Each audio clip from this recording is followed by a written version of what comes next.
జై శ్రీరామ్ అందరికీ నమస్కారం. వెల్కమ్ టు న్యూస్ అఖండ.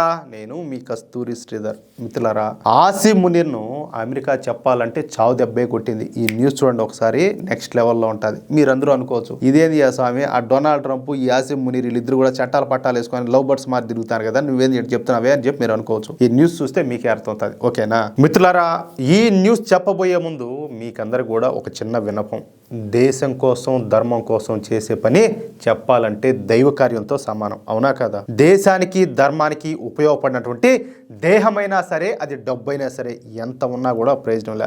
ప్రతి నెల కూడా మన ఛానల్ యొక్క నిర్వహణకు, అదేవిధంగా మన ఛానల్ను మరింత బలోపేతం చేసుకోవడానికి ఎంత ప్రాధాన్యపడినా కూడా 1,00,000 మందిలో కనీసం 10 మందో 20 మందో తప్ప మిగతా వాళ్ళు ఎంత మాత్రం కూడా స్పందించడం లే. ఒకవైపు నెలంతా కూడా చేసేటటువంటి శ్రమ, మరోవైపు నెల వచ్చేసరికి ఆ ఆర్థిక కష్టాలన్నీ కూడా, వీటిని తట్టుకుంటా ఛానల్ను ముందుకు నడపాలంటే తలపానం తోకొస్తుంది. నా బాధను ఆవేదనను అర్థం చేసుకుంటారని చెప్పేసి ఆశిస్తున్నా. కనీసం నెలలో ఒక్కసారి, అది ఎంత చిన్న మొత్తం అయినా సరే మన ఛానల్కు ఆర్థిక సహకారం అందించాలని చెప్పేసి ఈ వీడియో చూస్తున్న ప్రతి ఒక్కరిని కూడా కోరుతున్నా. దయచేసి ప్రతి ఒక్కరు కూడా పెద్ద మనసుతో సహకరించండి. అందుకు కూడా మీకు మనసు రాకపోతే ఇంకా మా కర్మ అనుకోవాల్సిందే, అంతే, అంతకు మించి ఇంకేం లేదు. ఈ స్క్రీన్ మీద QR కోడ్ ఉంటుంది, దాన్ని స్కాన్ చేసినా మీరు డబ్బులు పంపొచ్చు. అలాగే కింద వచ్చేసి గూగుల్ పే, అలాగే పేటిఎం నెంబర్ ఉంటుంది, దాని ద్వారా అయినా డబ్బులు పంపొచ్చు. అలాగే కింద కామెంట్ బాక్స్లో అకౌంట్ డీటెయిల్స్ ఇస్తా, అలా అయినా పంపొచ్చు. ఒకవేళ మీకు డబ్బులు పంపడంలో ఏదైనా అసౌకర్యం కలిగితే అదే నెంబర్కు నాకు వాట్సాప్ ఉంటుంది. ఒకసారి నాకు వాట్సాప్లో మెసేజ్ చేశారంటే మీకు దానికి సంబంధించిన నెంబర్ నేను మీకు మెసేజ్ చేస్తాను. ఒకవేళ మీరు కాల్ చేసినప్పుడు నేను సమాధానం ఇవ్వలేకపోయినా మీరు వాట్సాప్లో చేసేటటువంటి మెసేజ్కు తప్పనిసరిగా రిప్లై అయితే ఇస్తాను. దయచేసి ప్రతి ఒక్కరు కూడా సహకరిస్తారని చెప్పి ఆశిస్తున్నాం. సరే, ఇక న్యూస్ విషయానికి వస్తే మీకందరికి కూడా చాలా బాగా తెలుసు, పాకిస్తాన్ అనేది ఒక తీవ్రవాద దేశం మాత్రమే కాకుండా అది ఒక జిహాదీ సామ్రాజ్యం అన్నమాట. పని పాట లేని పోరంబోకు ముండా కొడుకులంతా కూడా జిహాదీ పేరు చెప్పుకొని బతికేటటువంటి దేశమే ఈ ఉగ్రవాద దేశం పాకిస్తాన్. ఈ పాకిస్తాన్లో దాదాపుగా 200కు పైగా జిహాదీ సంస్థలన్నీ కూడా ఉన్నాయి. అంటే తీవ్రవాద సంస్థలు కాదు, తీవ్రవాద సంస్థలు కాకుండానే 200 వరకు ఈ జిహాదీ సంస్థలన్నీ కూడా ఉన్నాయి. పాకిస్తాన్ జనాభా ఎంతమందో తెలిసిన 24 కోట్ల మంది. అయితే ఈ జిహాదీ సంస్థల్లో పనిచేసేటటువంటి సన్నాసులు 50 లక్షల మంది వరకు ఉండారంట. వీళ్ళకేం పని పాటాలా ఏమిలా, ఎంతసేపటికి భారతదేశం మీద బడి ఏడుచా ఉంటే సరిపోతా ఉంటుంది. మతం పేరు చెప్పుకొని భారతదేశం మీద బడి ఏడుచా ఉంటే తెల్లారుతా ఉంటుంది అనమాట. వీళ్ళు బతుకంతా కూడా ఆడకొచ్చుకునేది, ఇంకా తినేది, ఇంకా పట్టుకొని తిరుగుతూ ఉండేది, ఆయుధాలు తెచ్చుకొని పిచ్చిముండా కొడకల మాదిరి. మొన్నటి వరకు మనం పాకిస్తాన్లో 10 లక్షల మంది జిహాదీలు ఉండారని చెప్పేసి అనుకున్నాం. కానీ పాకిస్తాన్లో ఏకంగా 50 లక్షల మంది వరకు జిహాదీగాళ్ళు ఈ జిహాదీ గ్రూపుల్లో పనిచేస్తున్నారంట. వీళ్ళందరినీ చెప్పాలంటే సగం పిచ్చోళ్ళు అని చెప్పొచ్చు. ఈ సగం పిచ్చోళ్ళు మత పిచ్చితో ఏలా ఊగిపోతూ ఉంటారు, ఊరికే కూడా కాకుండా. సరే, దాన్ని పక్కన పెడితే ఈ ఆసిమ్ మునీర్ గారు ఉన్నాడు కదా, వీడు మొన్నటి వరకు పాకిస్తాన్ ఆర్మీ చీఫ్ గా బాధ్యతలను అయితే నిర్వహించాడు.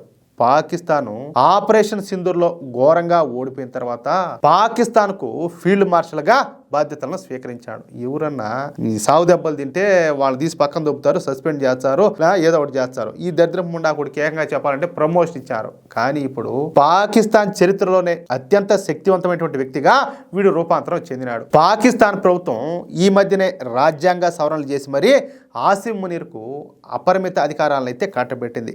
వీడికి 2030 వరకు పదవీ కాలం పొడిగించడమే కాకుండా జీవితాంతం కూడా ఫీల్డ్ మార్షల్ హోదాను, అలాగే ఈ ఆసిమ్ మునీర్కు దేశాధ్యక్షుడితో సమానమైనటువంటి చట్టపరమైనటువంటి రక్షణ ఉంటుందన్నమాట.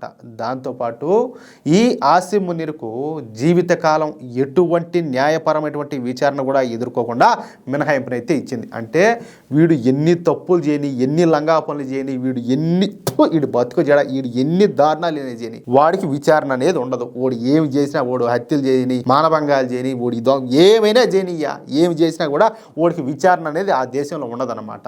యాడైనా ఉంటుంది ప్రపంచంలో ఈ మాదిరిగా. అంటే పాకిస్తాన్ చరిత్రలోనే ఈ ఆసిమ్ మునీర్ గాడు అత్యంత శక్తివంతమైనటువంటి సైనిక పాలకుడిగా అవతరించాడు. ప్రస్తుతం ఈ ఆసిమ్ మునీర్ గాడు Pakistan chief of defence forces పదవిలో ఉన్నాడనమాట. అంటే ఈ ఆసిమ్ మునీర్ ఇప్పుడు ఏది చెబితే పాకిస్తాన్లో అదే చట్టం, అదే శాసనం. అర్థమవుతుందా? సరే, ఇక గాజా విషయానికి వద్దాం. గాజా గురించి మీకు అందరికి తెలిసే ఉంటుంది. ఈ గాజా స్ట్రిప్ వైశాల్యం 365 చదరపు కిలోమీటర్లు. ఇక ఈ గాజాలో జనాభా వచ్చేసి 20 లక్షల మంది వరకు ఉంటారు. ఇకపోతే ఈ గాజా స్ట్రిప్ లోనే హమాస్ తీవ్రవాద సంస్థ రాజ్యం వెళ్తుంది. తెలుసు కదా ఈ వార్తలన్నీ కూడా మీకు. అయితే 2023 అక్టోబర్ నుంచి ఇజ్రాయెల్కు అలాగే ఈ హమాస్ తీవ్రవాదులకు పెద్ద యుద్ధమే జరుగుతుంది.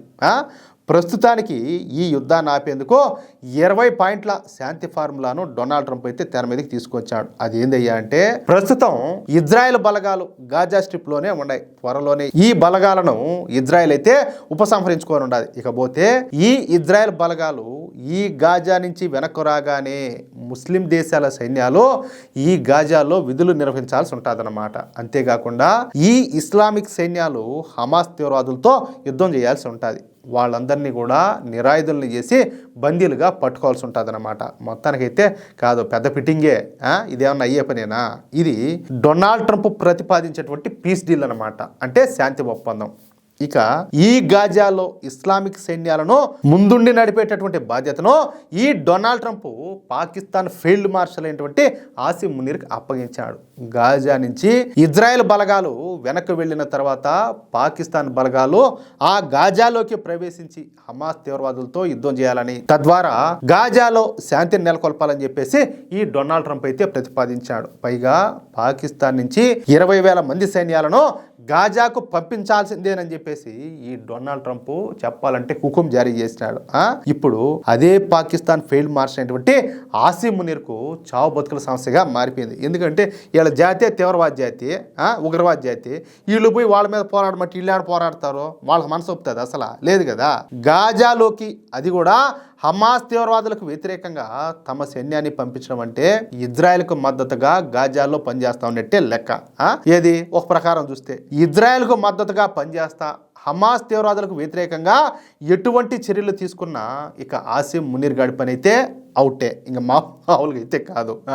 పెద్ద ప్లానే. హమాస్కు వ్యతిరేకంగా పాకిస్తాన్ ఆర్మీ పనిచేయడాన్ని పాకిస్తాన్లో ఉన్నటువంటి జిహాదీగాళ్ళు ఎట్టి పరిస్థితుల్లో కూడా ఒప్పుకోరు. పైగా ఇజ్రాయెల్కు మద్దతుగా పాకిస్తాన్ ఆర్మీ గాజాలో ఆపరేషన్ కనుక చేపడితే ఇక పాకిస్తాన్ అంతా కూడా రావణ కాష్టమే అవుతుంది. మనం ఇందాక చెప్పుకున్నట్టు పాకిస్తాన్లో 200కు పైగా జిహాదీ సంస్థలన్నీ ఉన్నాయి కదా, వాటిలో 50 లక్షల మంది వరకు జిహాదీలు అయితే పనిచేస్తున్నారని చెప్పుకున్నాం. ఇక ఈ ఆసిమ్ మునీర్ గాడు కనుక గాజాకు తమ సైన్యాన్ని పంపితే నా సామిరంగా వీడికైతే చుక్కలు కనపడతాయన్నమాట. అది కూడా పట్టపగలే, అది మాత్రం ఖాయం. ఖచ్చితంగా పాకిస్తాన్ ప్రజలంతా కూడా తిరగబడతారు. ముఖ్యంగా ఈ ఆసిమ్ మునీర్ మీద పాకిస్తాన్లోని అతి పెద్ద జిహాదీ సంస్థ అయినటువంటి తెహ్రిక్ ఏ లబాయిక్ పాకిస్తాన్ సంస్థ బాగా కోపంగా ఉండదు. వాడి మీద అవకాశం కోసం ఈ సంస్థ ఎదురు చూస్తూ ఉండదు. ఇప్పుడు గనక ఈ ఆసిమ్ మునీర్ గాడు గాజాకు తమ సైన్యాన్ని పంపించాడంటే ఇక ఈ తెహ్రిక్ ఏ లబాయిక్ పాకిస్తాన్ సంస్థ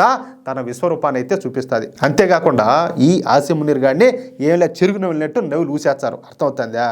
ఇక ఏం జరుగుతుంది అనేది కాలమే నిర్ణయిస్తుంది. మొత్తానికి అయితే ఈ 24 రాజు పులికేసి ఎవరు డొనాల్డ్ ట్రంప్ అయితే మంచి ప్లానే వేసాడు. ఇంక వీడికి ఎవరికి ఆసిమ్ మునీర్ గాడికి చావు బతుకుల సమస్య ఇదైతే చూద్దాం ఏం జరుగుతుందో. ఇది మాత్రం మనకు మంచి ఎంటర్టైన్మెంట్ మామూలుగా అయితే కాదా. ఇంకేం జరుగుతుందో చూడాలా. మిత్రులారా, ఈ న్యూస్ కనుక మీకు నచ్చినట్లయితే ఖచ్చితంగా ఈ న్యూస్ నలుగురికి షేర్ చేయండి. అలాగే ప్రతి ఒక్కరు కూడా మీ యొక్క అమూల్యమైనటువంటి అభిప్రాయాలను తప్పనిసరిగా కామెంట్ రూపంలో తెలియజేయండి. ఇంకో విషయం ఏంటంటే, ఇంతవరకు మీరు కనుక మన ఛానల్ను సబ్స్క్రైబ్ చేసుకున్నట్లయితే ప్రతి ఒక్కరు కూడా మన ఛానల్ను సబ్స్క్రైబ్ చేసుకోండి, సపోర్ట్ చేయండి ప్లీజ్. జై శ్రీరామ్, జై హింద్.